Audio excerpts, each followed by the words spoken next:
I'm telling you, those three pieces of media unilaterally had the effect of making so many people choose HBCU. And that was something the culture needed. So I loved it as well. Was somebody going to say something?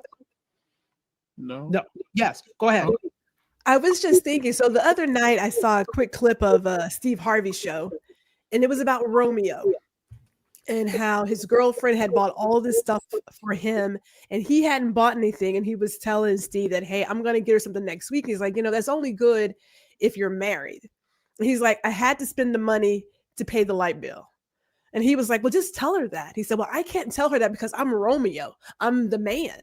And so I think about how, as Shawana was mentioning, our environments give us the space to have support and go through all of our emotions, and not having that kind of family on TV. Now, there was Family Matters, right? So we did have some others, but it was different.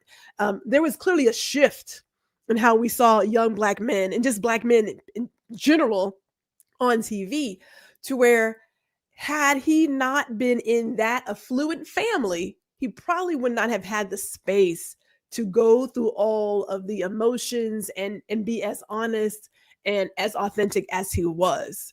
Money Mm. buy you happiness, but it can bring some comfort and some other opportunities. So I do believe it did have an impact.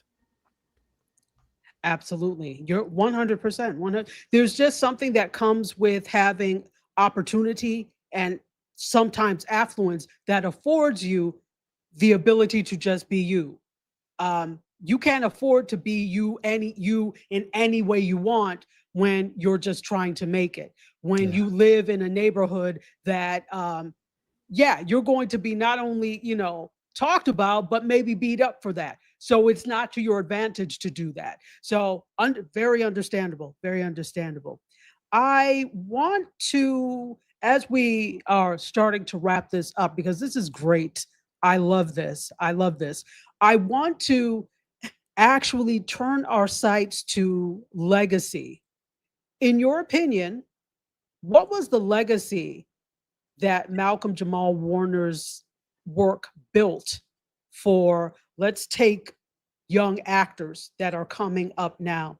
What do you think his legacy is? What legacy has he built for young actors? if I can get permission to do on that, I was going to say this thing, but I think I'll share it now.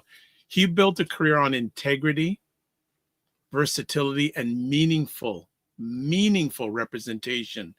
And he never shied away from roles or projects that challenge stereotypes or push conversations forward.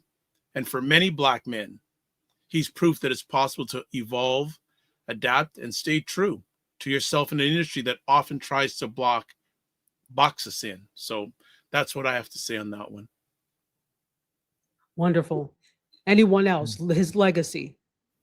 I think the legacy is definitely a roadmap for.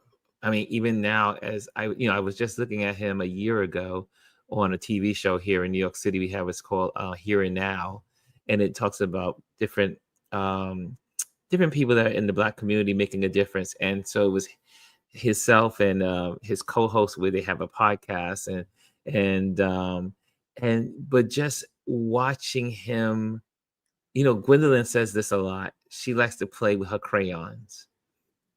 And he was allowed to play with all of his crayons, meaning he was able to direct. He was able to act. He was able to get a Grammy for music. He was able to share. He was also protective of his family, which he's said many times, but yet be transparent.